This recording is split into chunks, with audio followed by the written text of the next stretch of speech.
ওরে বিভঙ্গ মন এখনই অন্ধ বন্ধ করো না পাকা। আমাদের যাত্রা শুরু হয়ে গেছে। যেদিন আমরা টাকার কাছে হেরে গিয়েছিলাম, সেদিন থেকে আপনাদের ভালোবাসার কাছে আসান চৌধুরীর বিজয় লাভ হয়েছে। সেদিন থেকেই আমাদের বিজয় শুরু। ইনশাআল্লাহ 2 তারিখে আমাদের বিজয় অর্জিত হবে। আমি এই কথাটা বললাম, চতুর্দিক অন্ধকার ছিল, আসান চৌধুরী হাত ধরার কেউ ছিল না। আসান চৌধুরী এবং তার প্রতিদ্বন্দ্বী যারা দুষ্ট কংগ্রেসী, তারা ভেবেছিলেন আসান চৌধুরী হয়ে কোন সভায় বক্তৃতা দেওয়ার মতো কোন লোক থাকবে না। আজকে আপনারা আলম ভাইয়ের বক্তৃতা শুনেছেন। সেই বক্তৃতা শুনে আমার আর বলার কিচ্ছু রইল না। ওখানে উনি যেভাবে বললেন, যে ভাষায় বললেন, যে আবেগে বললেন, সেই আবেগের পর আর কোন আবেগ নাই, সেই বক্তব্যের পর আর কোন বক্তব্য নাই। এখানেই আজকের সভা সমাপ্ত করার কথা ছিল। কিন্তু সভাপতি মহাশয় আদেশ দিয়েছেন আমাদেরকে বক্তব্য দেওয়ার জন্য। ওনার আদেশ পালনার্থে 2-4টি কথা আপনাদের সামনে তুলে ধরুন। উপস্থিত বন্ধুগণ, সম্মানিত আজকের সভাপতি, আপনারা জানেন পঞ্চায়েত নির্বাচন এসেছে। বিভিন্ন ধরনের অপপ্রচার, বিভিন্ন ধরনের মিথ্যা প্রতিশ্রুতি, বিভিন্ন ধরনের প্ররোচনা আপনাদের সামনে আসবে। ইতিমধ্যে আমার ভাই আলম উনি সমস্ত কিছু বলেছেন, আমি সেই দিকে চর্বিত চর্বণ করতে যাচ্ছি না। একই কথা বারবার বললে আপনাদেরও বিরক্তির উদ্রেক হবে। আমি শুধু রাজনীতি বিজ্ঞানের ছাত্র হিসাবে এই কথাটাই বলবো, পঞ্চায়েত নির্বাচন কোন আইন তৈরির নির্বাচন নয়। পঞ্চায়েত নির্বাচন কোন বড় প্রকল্প তৈরির নির্বাচন নয়। এই কাজগুলো করেন আমাদের সংসদ, এই কাজগুলো করেন আমাদের বিধায়করা, এই কাজগুলো করেন আমাদের রাজ্যসভার সংসদরা। আমাদেরকে আমাদের গ্রামের যে সুখ দুঃখ রয়েছে, আমাদের গরিব দুঃখীদের কথা শোনার কথা রয়েছে, আমাদের যে অভাব অভিযোগ রয়েছে, সেই অভাব অভিযোগগুলো কোনো মন্ত্রী, কোনো বিধায়ক, কোনো সাংসদ এসে সেইগুলো পূরণ করতে পারে না। সেইগুলো পূরণ করতে পারে আমাদের ত্রিস্তরীয় পঞ্চায়েতের বিভিন্ন প্রতিনিধিরা। তাই আপনাদের কাছে আমার বিনম্র অনুরোধ, আপনারা বিবেক ও আবেগকে কাজে লাগিয়ে এবারের গুরুত্বপূর্ণ এই নির্বাচনে আপনারা প্রতিনিধি পাঠাবেন।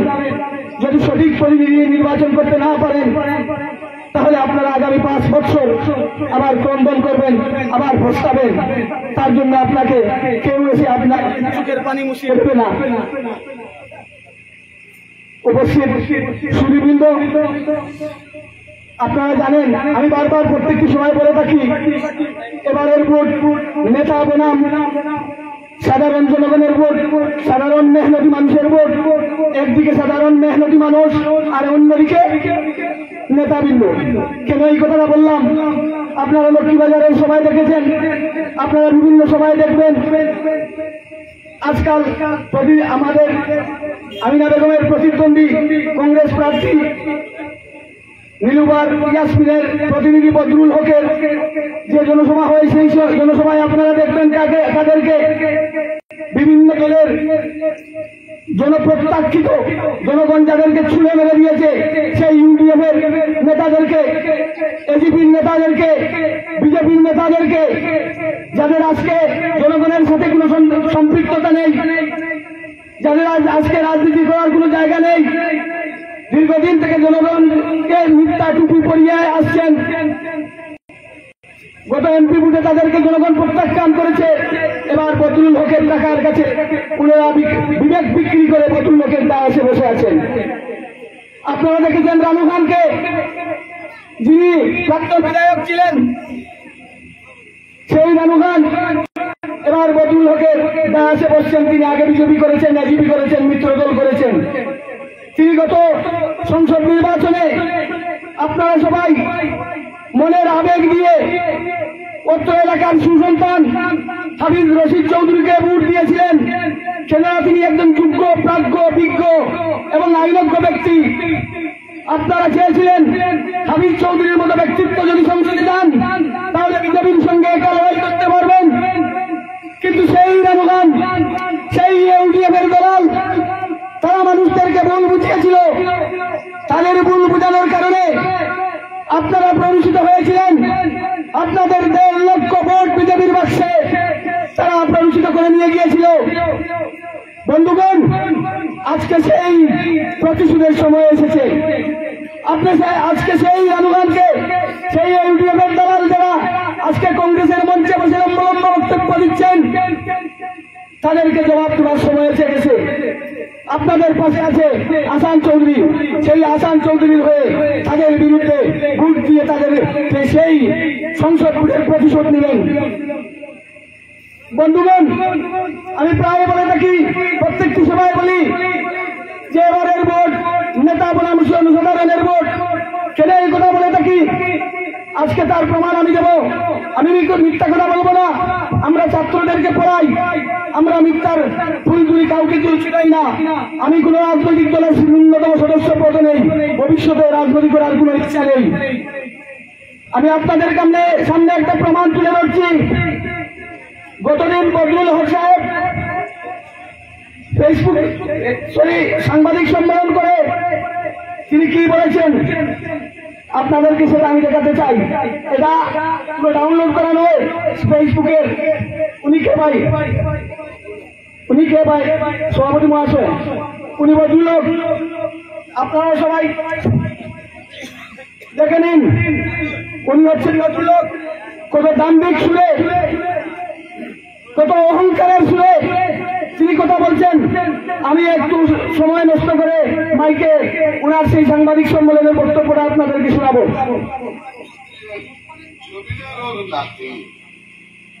আজকের লাই জমিদারের নাতি এখন পর্যন্ত করিমগঞ্জ শহরের মুকুট শামীম চৌধুরী এবং শামীম চৌধুরীর পরিবারের মাঝে যে সম্পদ আছে তা আসান চৌধুরীর মতো ভাগ্যবতদের মরিক রাখা নাই রাখা। কি বলছেন উনি? আমরা যারা আসান চৌধুরীর সঙ্গে কাজ করছি, আমরা কোন রাজনৈতিক দলের নয়। উনি কংগ্রেসের টিকিট থেকে প্রত্যাখ্যাত হয়েছিলেন। সেই অসৎ দালালরা উনাকে প্রতারণা করেছে। তার জন্য আবেগে আপ্লুত হয়ে আমরা আসান চৌধুরীর মাইক ধরেছি।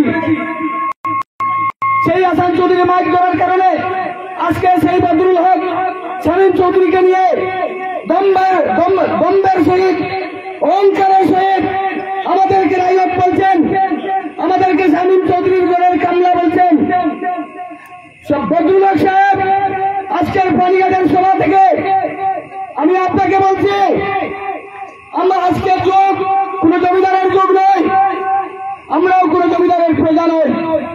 আপনি জেনে রাখুন, আপনি যে দম্ভতার সহিত, যে অহংকারের সহিত আমাদেরকে পদদলিত করছেন, আগামী 2 তারিখ যাদেরকে রাইয়ত বলছেন, যাদেরকে আপনি শামীম চৌধুরীর ঘরের কামলা বলছেন, আগামী 2 তারিখ যোগ্য জবাব দেবে এবারে এই এলাকার জনগণ, গোটা লক্ষ্মীবাজার জেলা পরিষদ আসনের জনগণ।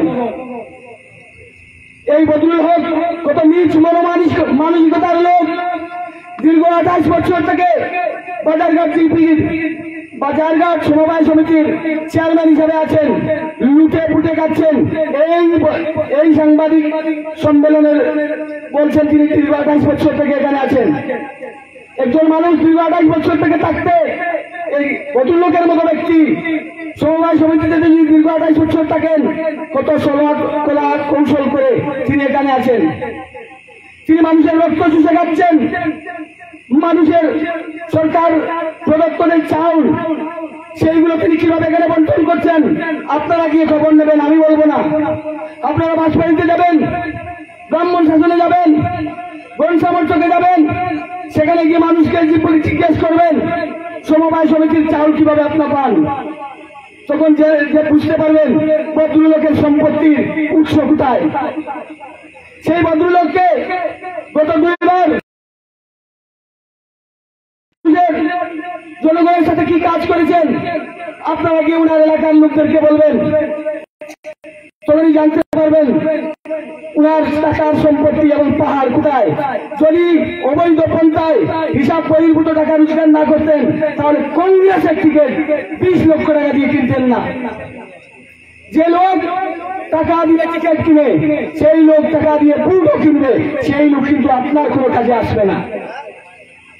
তার জন্য আপনাদের বিবেক ও আবেগকে কাজে লাগিয়ে আপনাদের যে আমানত রয়েছে, বুট নামক আমানত, সেই আমানতকে আগামী 5 বছর কারো হাতে সমঝে দেওয়ার আগে 7 বার ভাববেন।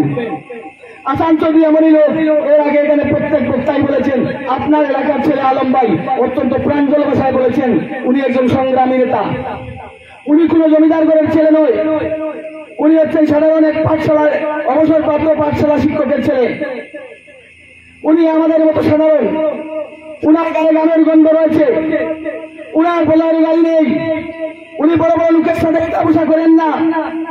উনি আমাদের মতো আলমদের মতো আরো 5 জনের মতো লোকদের সাথে সর্বদা ব্যবসা করেন বলেই আজকের জন্য সবাইকে উনার তারিফ করছি। তাই আমি বক্তব্য দীর্ঘ করবো না, আমাদের প্রতিনিধি অন্যান্য জায়গায় বক্তব্য রয়েছে।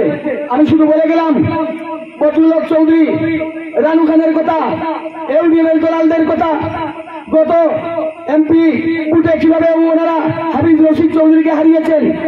আমি বলে গেলাম কালকের সাংবাদিক সম্মেলনে বদরুল হক যে দাম্ভিকতার সাথে, যে অহংকারের সাথে তিনি আমাদের সবাইকে রায়ত হিসাবে আখ্যায়িত করছেন, আপনারা আশা করি আগামী 2 তারিখ যোগ্য জবাব দিয়ে আসান চৌধুরীর বাক্সকে বলতে দেন ইনশাআল্লাহ।